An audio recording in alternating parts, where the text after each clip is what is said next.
Bueno, estamos acá en el segundo bloque de Elijo Leer y estamos a punto de empezar la conversación, la charla, la entrevista con Alicia Parnoy, que si nos estás escuchando, Alicia, Y aquí sí. estoy. ¿Cómo están? Hola Qué lindo Alicia, verte. ¿cómo andás? Bueno, antes que nada, Bien, bien. buenas noches para nosotros, buenas tardes para vos. Sí. Gracias por prestar un ratito de tu tiempo para conversar con nosotros. Nada, quería empezar preguntándote cómo te tratan los lunes y cómo está la cómo estás viviendo el inicio de la primavera ahí en Los Ángeles. Los lunes me tratan más o menos como siempre porque estoy jubilada ya, así que no tengo clases y este lunes es muy especial porque estoy allí en Bahía Blanca. Gracias por le llaman el don de la ubicuidad, ¿verdad? El poder estar en varios lugares al mismo tiempo. ¿Me escuchan bien? Sí, sí, sí, perfecto. Sí, sí. Ok.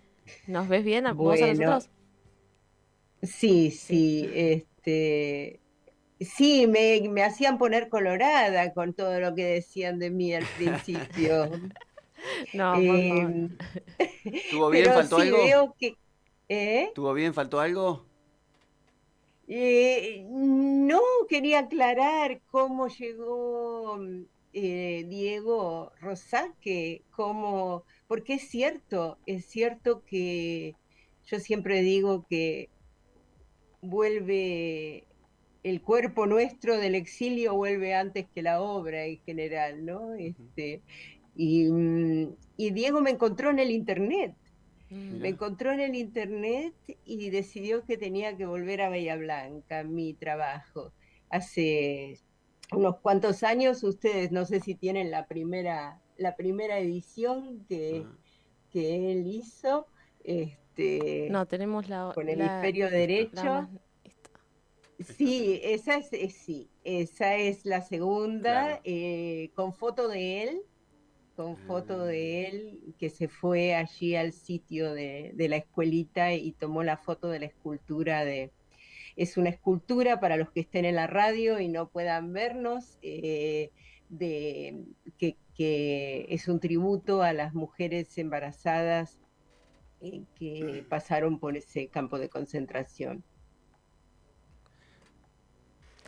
Alicia, queríamos preguntarte algo que comenzamos a veces las entrevistas preguntando por el lugar donde cada uno creció y vivió sus primeros años, pero también considerando bueno, la carga emocional que debe tener Bahía Blanca para vos. ¿Qué representa esta ciudad? Ahora supongo que en este caso te alegra esta conversación, pero quizás no necesariamente siempre tengas un vínculo agraciado con Bahía Blanca. Bahía Blanca es una ciudad un poquito difícil, ¿verdad? Sobre todo para quienes quisimos un cambio social y luchamos por un cambio social.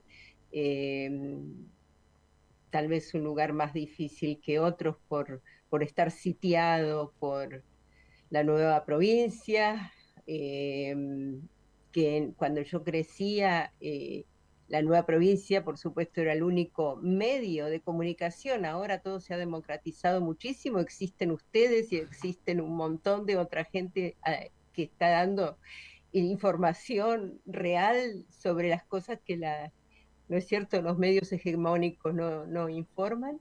Y la nueva provincia tenía la única, había dos canales de televisión, uno era de la nueva y había tres radios, creo, y bueno, la principal era de la nueva. Entonces, esto, ¿no es cierto?, nos iba formando de una manera un poquito apretada, digamos, la mentalidad un poco la mentalidad en contra de todo cambio social, pero yo crecí en el barrio universitario, yo crecí eh, cuando Bahía todavía estaba llena de baldíos y, y caminábamos por los baldíos con mi hermanito y yo iba a hacer las compras de chiquita y me volvía con un poema para mi mamá y tal vez una flor que cortaba por ahí. Mi mamá es pintora. Ujú. Ustedes van a ver los trabajos, en general las tapas. Qué bueno que encontraron ahí Julia, ¿no? Sí, sí, Sí, eh, ahí veo que encontraron este es un catálogo, algo que acompañó una muestra sí. eh, con trabajos de mi mamá, de mi hija, y hago mucho esta cosa de tres generaciones, las tres generaciones del testimonio. Ahora mi mamá ya está mayor, tiene 91 años, pero su obra, hay gran parte de su obra allá en Bahía, y, y creo que pronto van a exhibirla allá en la Universidad del Sur y en las escuelas medias. Yo fui a las escuelas medias, eh, bueno, no sé, me estoy yendo por las ramas, No, está no bien. sé qué, si quieres Al- preguntarme otra Alicia, ¿y cosa. cómo fue tu vuelta ahora cuando estuviste en la ciudad y viniste a presentar el libro y se hizo ese evento tan lindo ahí en el edificio de la universidad, en Rondó, y encontrarte con gente, por ahí con gente joven, con gente conocida de aquella época o de todas las épocas? ¿Cómo fue esa Cierto, vuelta? fue muy, muy hermoso. Yo había estado en junio allí como parte de una, eh, es una iniciativa de la universidad de reconocernos a quienes fuimos víctimas de la dictadura militar. Principalmente a la gente desaparecida que estaba estudiando allí, pero también hay como una reivindicación de nuestro trabajo, ¿verdad? Yo estudiaba allí en la universidad y bueno, mi carrera de letras se cerró, la cerraron justamente porque generaban gente disconforme, digamos, cerraron todas las humanidades. Eh, uno con cuando Remustetu estaba de rector, entonces yo me puse a estudiar teatro. Mm. Así que si hay alguna cosa en la forma en que leo, es los poquitos veces en que aprendí teatro en la escuela de teatro allá en Bahía Blanca. Pero este encuentro fue muy, muy especial, el que ustedes vieron, porque se vive un momento difícil con toda la cuestión del negacionismo, pero creo que en Bahía hay un respiro ahora, un respiro. Anaí Junquera, que me acompañaba allí en la presentación del libro, que es la hija de mis mejores amigos de la adolescencia desaparecidos, que pasaron también por la escuelita. Es ahora encargada de derechos humanos de la Municipalidad de Bahía Blanca. Entonces yo siento que hay un poco de aire más fresco en este momento. Y fue hermoso, ¿no? Encontrarme, como ustedes dicen, Ujú. con tanta gente joven, muchos chicos de las escuelas medias, porque cuando fui en junio le hablé a cientos de chicos de las escuelas allí en el gimnasio, donde a mí mucho no me gustaba hacer gimnasia, pero estaba lleno de gente joven y gente muy, muy linda, gente muy, muy receptiva a todo esto que tengo para compartir. Alicia, te quería hacer una consulta. Nosotros tenemos, por suerte, audiencia internacional, podría decir. No, pero realmente, fuera de broma, nos escucha gente desde Chile, desde México. Y Sí, ya vi, sí, sí, vi que hay entrevistas a escritores de otros sí, países, sí, sí, sí. sí. Y te quería hacer una pregunta que también, digamos, va dirigida la respuesta a esas personas que quizás, o sea, para nosotros es muy evidente la carga simbólica sobre el lenguaje que dejó la última dictadura, como por ejemplo sobre palabras como desaparecido, desaparecida. em, y quería preguntarte por qué carga tiene para vos la palabra compañero o compañera. Es tan fuerte que gran parte de mi poesía, yo tengo una traductora que es poeta aquí, que es una maravilla, Gail Ronsky, vos has leído, no sé, no creo, ¿saben que dónde están Este tengo yo. todos este libro no lo tienen, Volando Bajito? Ah, no, Ella yo también tengo... fue traductora de esta. Sí, pero te vas a ver que los poemas en general dice compañero en español, Claro, sí, ¿cierto? sí. Y eso que yo no escribo, como decís de mi hija que escribe más en Spanglish, lo que yo hago ahora es, a veces los títulos están en un idioma, están en inglés, pero... Y eso volvió locos a los Bueno, eso lo noté, al editor y sí, al eso sabes que lo diseñador noté de ese libro, porque dice, sí, ¿por qué algunos están en inglés, otros no?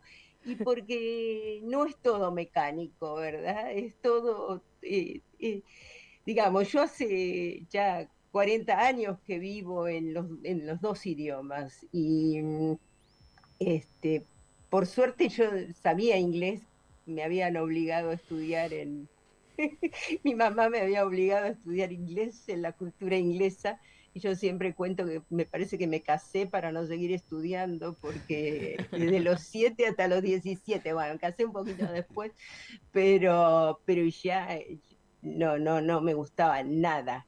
Y si vieran cómo me ha ayudado todo este aprendizaje, ¿no? sí.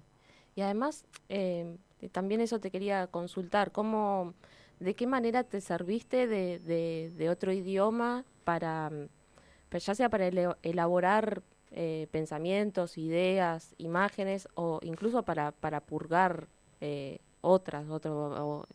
recuerdos?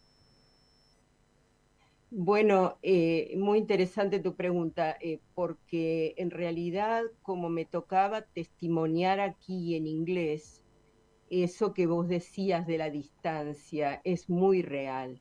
Claro, Me protegía de algún modo eh, el contar la historia, porque te imaginas que yo no he parado de contar esto. Y son décadas, desde el año 77 que todo esto sucedió, es, no es cierto, gran parte de mi vida, pero y varias veces por mes, varias veces, a veces por semana, y contar para educar, claro, porque estoy bueno, no es cierto, Martí le llamaba las entrañas del monstruo y no, es verdad que hay que hacer un trabajo muy serio de educación aquí para formar la gente y enseñar lo que está pasando en nuestros países en gran parte por culpa del imperialismo norteamericano, ¿verdad? Ujú. Así que eso de hablar en inglés me fue ayudando, pero la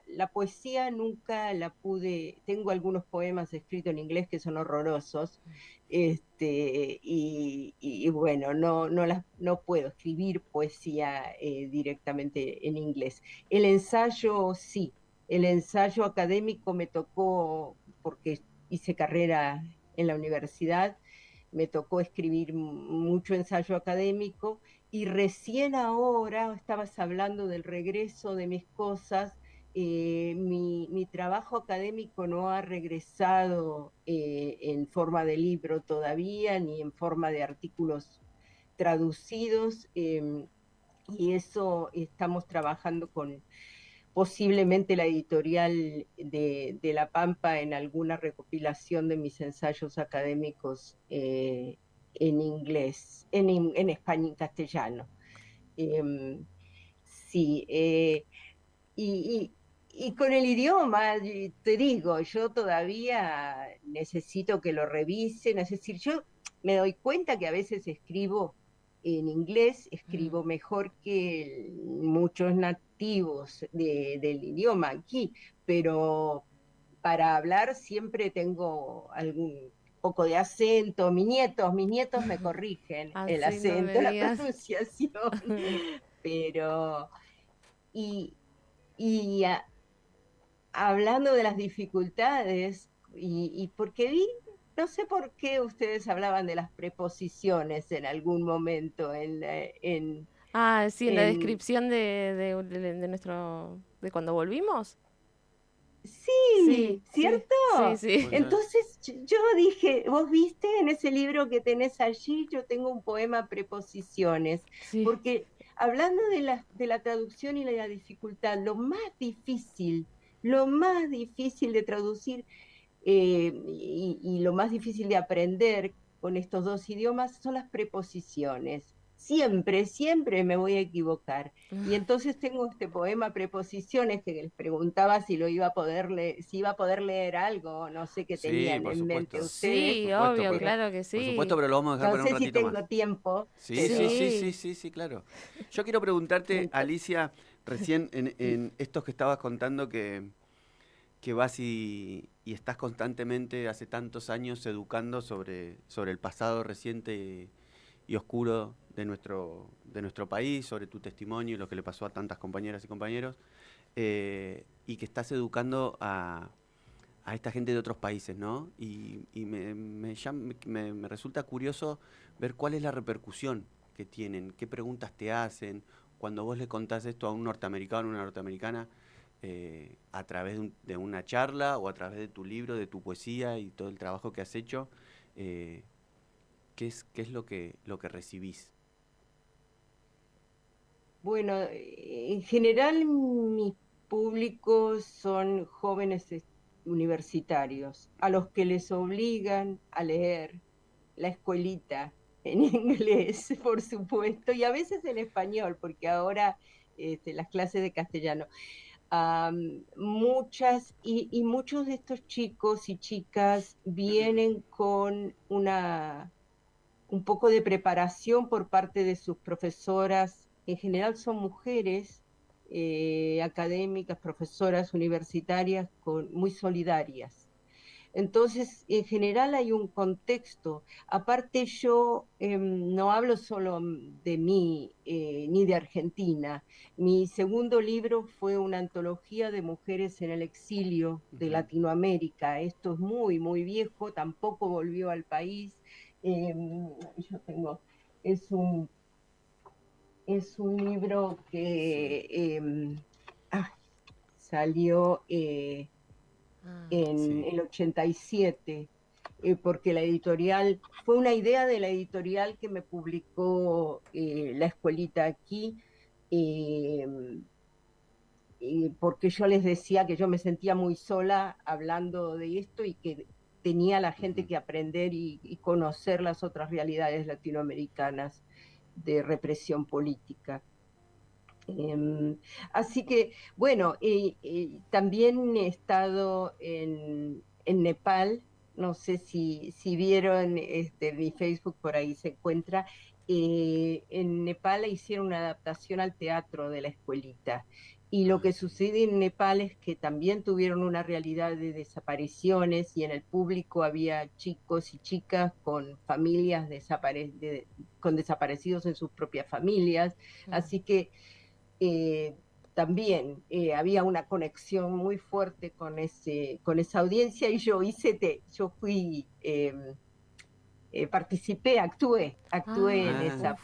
en esa puesta en escena, así como, eh, sí, como la que contaba la historia. Y mi hija, Eva, yo tengo tres hijas, Ruth, Eva y Anaí, y mi hija Eva actuó, hizo el rol mío en la escuelita, Mm, allí en esa representación en varios días en Katmandú, Nepal.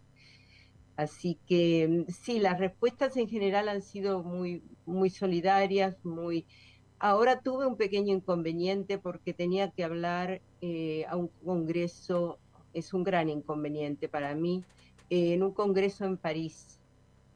ujú. Y cuando se enteraron de que iba a hablar de lo que estaba pasando en Palestina hoy, porque yo no puedo separar, no, no es cierto, como sobreviviente no puedo separar eh, el drama y el dolor de la gente que está siendo sometida a un genocidio en este momento en Palestina por un gobierno genocida, por supuesto, el de Israel, um, que a veces mi responsabilidad como judía es por ahí más fuerte Ujú. porque claro. ellos eh, argumentan que lo hacen para protegernos, digamos. Entonces, cuando dije en este congreso que iba a hablar de esto, de esta conexión mía con la tragedia palestina, me dijeron que la universidad no permitía que se hablara desde ninguna de las posiciones, ni de la posición pro Israel, ni de la posición pro Palestina, sobre este tema. Y era una charla sobre el testimonio Claro, y las artes. Claro. sí, Entonces yo me negué, es decir, no, Te diste de iba a baja, sí. ser claro. por Zoom y yo no me bajé porque no concibo ese tipo de censura. Y entonces sé que la respuesta hubiera sido muy buena por parte de los otros participantes, pero la universidad tenía, o sea, pueden ver a nivel internacional, la censura es brutal sobre este tema todavía. Sí. Es interesante porque nombraste la palabra solidaridad y justo estaba pensando que tu tesis se llama El discurso de la solidaridad, por lo que estuve leyendo, y estaba pensando en cómo sentís que este concepto y que esta acción eh, está hoy presente o no en un mundo tan, justamente esto, ¿no? Tan fragmentado, tan individualista. Acá en Argentina hay un nivel de negacionismo que ha pasado en estos últimos años, que que viene como ganando, no sé si ganando terreno o qué, o teniendo un parlante un poco más grande que tenía antes. Eh, y, y también pensaba en esto, ¿no? En la falta de empatía y en lo, en lo roto que está el lazo social, como dice Duet, y que genera estos niveles de esto, de falta de humanización y de por ahí de compromiso y de solidaridad. No sé si estás saltando un poco de cómo está la cosa acá en Argentina y todo este discurso, sobre todo el de la Bueno, estábamos vicepresidenta. comentando con mi compañero, con mi esposo, que nos movimos allí en medios muy solidarios, es decir, no, eh, yo esperaba, tal vez porque estuve en La Pampa, estuve en Burato Beach, Sí, cuando estuve allí, que es el pueblo de mis padres, de mi papá, del pueblo de mis abuelitos, estuve en Buenos Aires, pero en todos los lugares donde estuve y con la gente que yo elegí moverme, y aparte estuve justamente la semana que estuvo toda la juventud en las calles. claro. Eh, entonces, digamos, conservo la esperanza, es decir, viví épocas mucho más duras en Argentina. Mis padres, o sea, yo tuve me expulsaron. Gracias por explicarlo, porque a veces la gente dice, ay, se fue. Claro, No, es que me fueron, Claro. ¿verdad? sí, sí, Eh,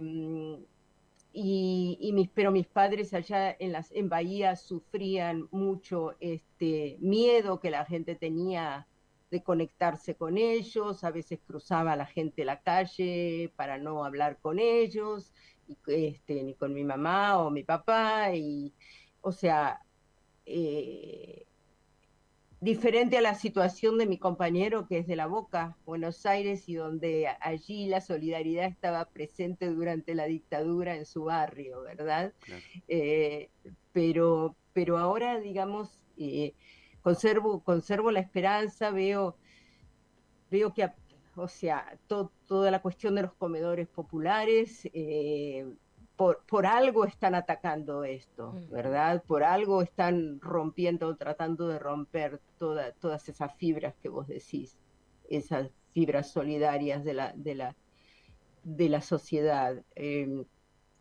Por algo la dictadura las quiso destruir, ¿no es cierto? Y yo creo que esas décadas que llevamos de reconstrucción nos dan un colchoncito para movernos ahora, ¿no? Yo conservo esa esperanza, sí. Alicia, te quería consultar en relación a la escuelita, quería saber cómo fue el momento de escritura, cuánto tiempo te llevó, qué decisiones en relación a la publicación tuviste que tomar. Son, bueno, para la gente que no lo leyó, son relatos testimoniales más bien breves y todos tienen, bueno, una cita que los precede, que por lo general se vincula con lo que va a comentar. Y tienen todos los relatos, todos los textos que aparecen en la escuelita son muy emotivos, muy... O sea, en todo momento aparece esto que es todo lo que a vos te permitió, digamos, sobrellevar estas situaciones. A mí me llamaba la atención cómo, eh, si bien lo que describís y lo que te rodea es tremendo, como encontrás el lugar para la poesía, encontrás el lugar para la amiguita de pan, encontrás hasta te amigás con tu nariz, porque te permite mirar un poquito, como una fuerza mental increíble para sobrellevar todo eso y al mismo tiempo incluso haciendo poesías en el momento, ¿no? Em, y me preguntaba cómo elegiste qué contar y cómo contarlo. Sí, muy buena pregunta. Es un libro muy joven.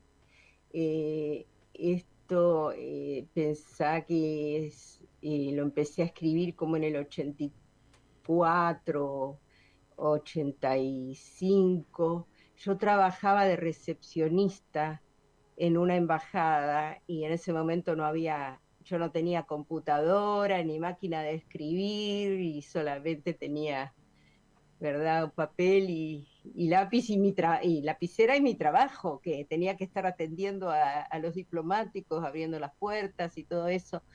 Entonces, eh, empecé a escribir estos relatos porque, a ver, yo había hecho ya el testimonio que está como apéndice del libro de esta edición, el testimonio frío de los hechos, eh, y, y además había leído muchos testimonios de Amnistía Internacional y veía que yo misma no podía leerlos. Es decir, es todo tan crudo, tan duro, tan difícil que vos no querés leer eso, no querés, no sé.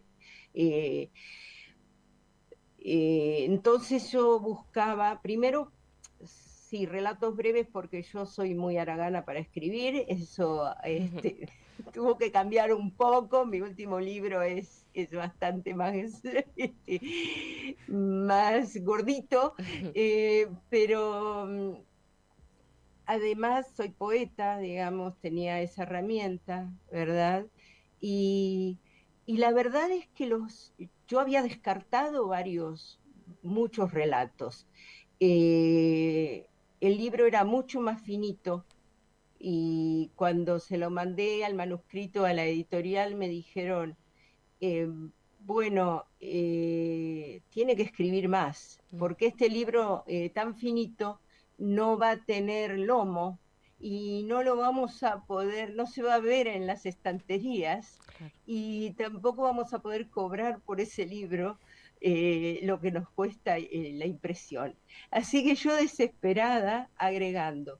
Los relatos que agregué eran los relatos sobre mí, que yo había descartado. Mm. Entonces, el problema con esa elección, un poco forzada porque yo necesitaba que esto se conociera y que la gente leyera, es decir, mi desesperación era bueno, no bancaran la lectura, digamos, era necesidad de atrapar al lector con cosas Ujú. con las que el lector y la lectora se pudieran conectar.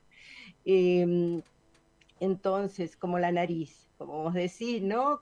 Todos tenemos una nariz, hay muchas tenemos problemas con esta nariz, y entonces esto engancha a la gente para eh, hablar de lo duro que era vivir vendado, durante meses, vendada durante meses y bueno, y en ese estado en que nos tenían en la escuelita de Bahía Blanca. Cuando yo me pongo acabo de ver que hay un error de imprenta en doctora en Filosofía. filosofía, pero si tengo la maestrita adentro, es brutal los años Tenés un nuevo pergamino ahora, Alicia. Um, pero bueno, cuando muchas veces la gente dice cosas como lo que vos me decías, que esa fuerza mental no es tal. O sea, yo no, no era un ser excepcional, ni soy un ser excepcional, pero al incluir muchos relatos sobre mí, porque lo que me dijeron las editoras es, cuando escribas los otros relatos, escribí más sobre vos, porque la gente aquí no puede conectarse con una tragedia colectiva, tiene que ver al individuo que está sufriendo, y vos tenés que escribir más sobre vos. Cuando yo me pongo a escribir más sobre mí, me convierto un poco en la heroína de esta historia, ¿verdad? Y era algo que yo no me di cuenta eh, porque me daba cuenta cuando la gente me preguntaba, me decía, pero usted, qué fuerza, esa admiración que sentía de la gente. Digo, ¿por qué tanto? Si yo eh, no soy diferente a las compañeras y compañeros. Ustedes les toca conocer a mis compañeras de la cárcel, por ejemplo, que sobrevivimos todo esto. Yo no soy ninguna persona excepcional. Um, pero es eso, es al escribir tanto sobre mí a pedido de las editoras, me convierto en el centro de esto, que es lo que yo trato de evitar, eso del discurso de la solidaridad. Gracias, Benja, Benjamín. sí, sí. Sí, Sí. gracias por mirar algo de mi tesis doctoral, que está en lo que se llamo yo el limbo de las tesis doctorales, porque nunca fue publicada como tal, como libro.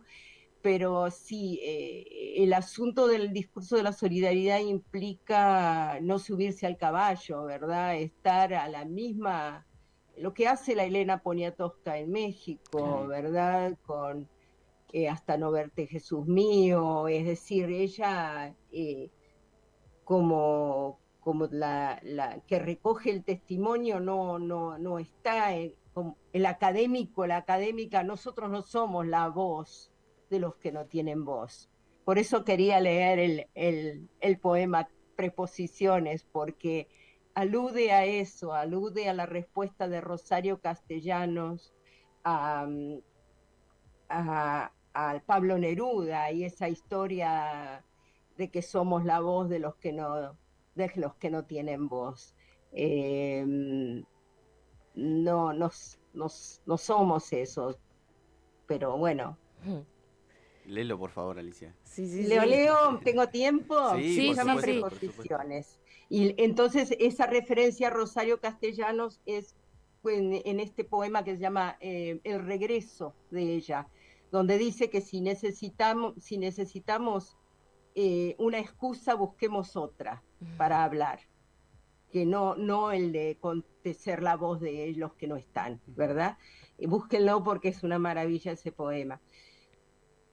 Preposiciones, porque la farsa de que hablamos por ellos molió ya en su metate de claridad Rosario Castellanos.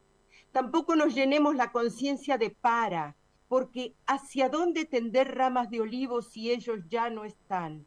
Ante ellos, no sé, ante su memoria, vale, cabe sus fotos, a sus no siempre tumbas, impotencia de fuego en la garganta, con eso hablamos, con ellos quizás también, pero solo los elegidos por el amor que fue oyen rozar sobre sus piel susurros de respuesta. Gritamos desde que se los llevaran, so pena de degüello, tras las rejas, mordazas y mortajas desatando, bajo la pata militar gritamos.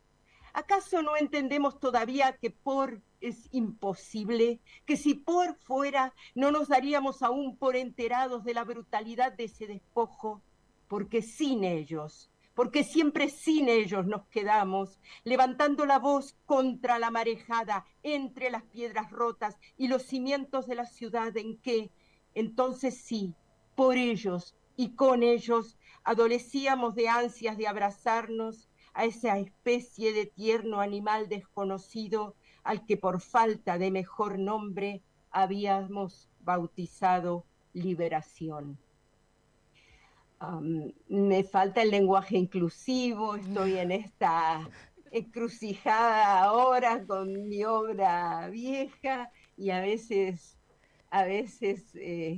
adapto, a veces no tanto, Gracias pero por leernos, Sí, es Alicia. tremendo ese poema. Eh, Sabes que cuando llegamos a la parte final, más o menos, de la entrevista, tenemos una sección que llamamos ping pong, que son de preguntas y respuestas quizás más breves, que se las hacemos a todos los que entrevistamos. ¿Te parece bien? Es sí me da un poco de miedo porque no soy muy rápida, pero a ver. No, Son preguntas fáciles. no se va a caer la Son pelota, no te fáciles y son preocupes. divertidas. Sí, sí, sí. No sé jugar al ping-pong. Oh, era un desastre con el ping-pong. Em, Primero quería preguntarte ¿cuál es tu palabra favorita? Solidaridad. ¿Una comida favorita? Ah, ravioles. Bien. Em, ¿Cuántas veces al año tenés la sensación de no poder parar de leer un libro? Pocas. Últimamente nos vienen respondiendo siempre eso. ¿Qué querías hacer cuando eras chica? Doctora. ¿Qué estás leyendo ahora? Terminé del Pinky Pumilla, el hombre del Potenkin, que me regaló cuando estuvimos en La Pampa. Ay, Muy largo. El hombre del Potenkin, Pinky Pumilla. ¿Qué extrañas? Amigos, amigas. ¿Cuándo fue la última vez que lloraste?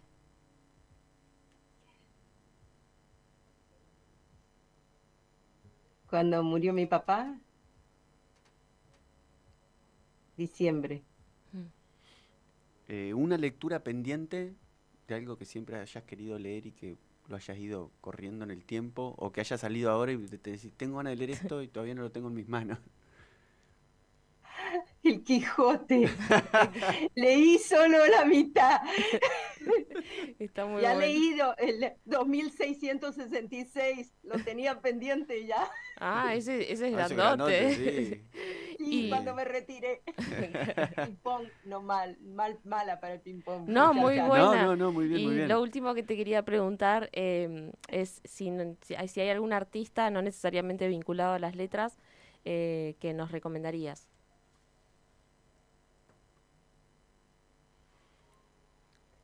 Puede ser cualquier artista que te guste a vos, que siempre hayas admirado. Puede ser un pintor, un El primero que músico, se te venga. un director de cine, tu hija. Ay, es muy difícil, son muchos. Pero tal vez Sweet Honey in the Rock. Sweet Honey in the Rock es un conjunto musical que musicalizó mis poemas. Ajá. Cantan a capela, son norteamericanas, pero afroamericanas. Bueno, Mira, lo vamos a Lo buscar. vamos a Me googlear. gusta. Sí, Sí. busquen Canción de la Exiliada, que es mío. Está en entre las canciones de Instagram. Muy bien. Perfecto, lo vamos a buscar. Ya me lo anoto. Me autopromociono, ¿ves? Sí. Qué horror. Muy bien, muy bien. Está bien. Bueno, Alicia, te queremos agradecer muchísimo por el gesto, por los minutos, por haber compartido un ratito con nosotros. La verdad que súper entretenida, interesante Sí. la charla. Sí, Gracias aparte por lo el estábamos trabajo. esperando mucho, sí. Sí, sí, gracias Qué por linda, los mensajes que nos sí. mandabas en redes sociales. La verdad que cada vez que llegaba un mensaje tuyo nos poníamos muy contentos Sí. por esa amorosidad en el texto. Así que gracias por todo, por tu lucha y por estos momentos. Gracias a ustedes por abrirme las puertas. Un abrazote. Un abrazo grande. Adiós.